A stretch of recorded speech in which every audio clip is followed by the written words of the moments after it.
In this video, we're going to discuss contacts in the Rackspace Webmail interface.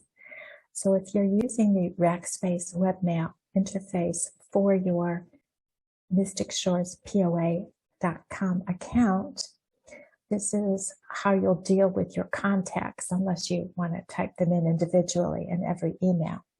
So I was on the email tab, and then I just moved over. You see the second category here is contacts. I moved over to my contacts tab. Here you're going to see that I currently have 4 contacts loaded. So let me click on one so that you can see over on the right side of the screen some additional details. You'll see that Bart Blueberry has an email address, but he doesn't have a phone number. We have Corey Crazen, who has a phone number but no email address. We have Green Grape, which has both, and Bob Kiwi, who has only an email address. You can also load contacts that you have that you don't have actual contact information for yet.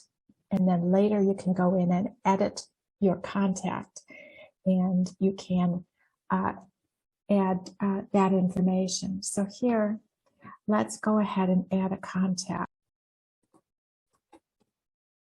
So I'm going to add Mark White as my contact. I am at this point not going to associate an email address or a phone number. And by the way, I've got this set up so that it's going to be home phone numbers, but you can also use mobile. But I'm not going to put either of those in at this point. And then the address is home. Now you may have noticed that all of the addresses were their Mystic Shores addresses. So what I have loaded here is the addresses that they own in Mystic Shores. And there's certainly no reason you cannot also add their mailing addresses if those differ.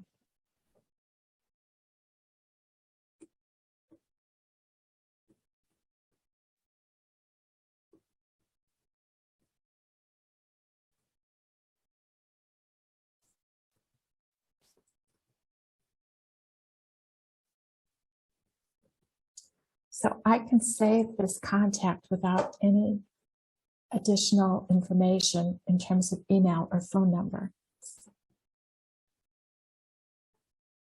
And that was using contacts, add contact. Now I can also go in and edit him just by double clicking. And when I get his email information, I can go ahead and put it in there. I'm going to cancel out of that. Okay, so the next thing that I would like to do is import a file from information that I have accumulated using an Excel spreadsheet. So you'll see this category here, import, export, contacts. So I'm going to import, and it's going to ask me to import a file. Now you'll see it's got a name there. I've done this video before and failed to record it, but I will be re-choosing that file after I recreate it.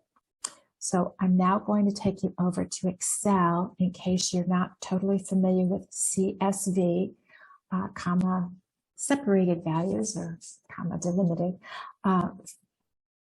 files. So I'm going to move over there. So here is our file, and now I'm going to save it as a CSV file.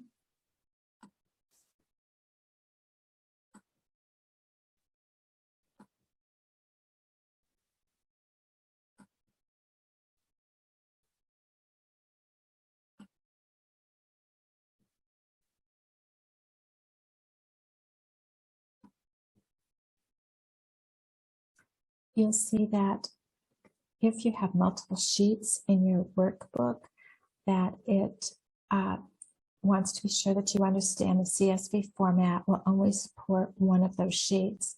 And I do have it set on my active sheet, so that is okay. So I'm going to choose a file. I'm choosing a different file from the one I did another time.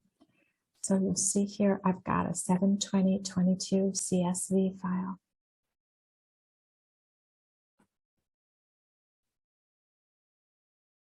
Continue.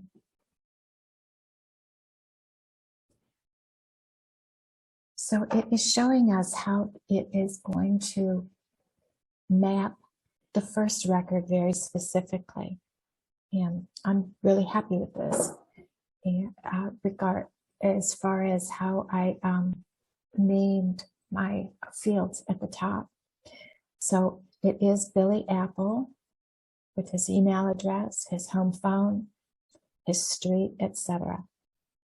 You're also able, if you see here at the top, looking at next, you can look at the next record to see how that one has been mapped also. But I'm happy with this, and I'm going to click OK. However, if you're not happy, all you need to do is to, on the particular field where you're dissatisfied, you can use that down arrow and select a different field for this information to go to. I'm happy, so I'm just going to hit OK. And now my import is completed. And you can see that I have many more records. I'd like to draw your attention to the first two records, Billy and Sally Apple. So what I did here is I have two spouses, or at least people with the same address, and I have contact information for both of them. So you can definitely have a couple and have multiple contacts at any one address. I think that pretty much explains the import. We've already looked at adding a contact, editing a contact. So the next thing I'd like to show you is exporting contacts. Now you may wonder why you'd want to export a contact, export your contact list, that is. And the reason you would want to is that you would have the offline records that you keep may not be kept up to date. And this is your opportunity to just keep your records up to date in one place here on the Rackspace Webmail interface. The advantage of this too is that down the road, if you are no longer going to be in this role with this email address, the person who takes over after you has all of the data already filled in where they need it.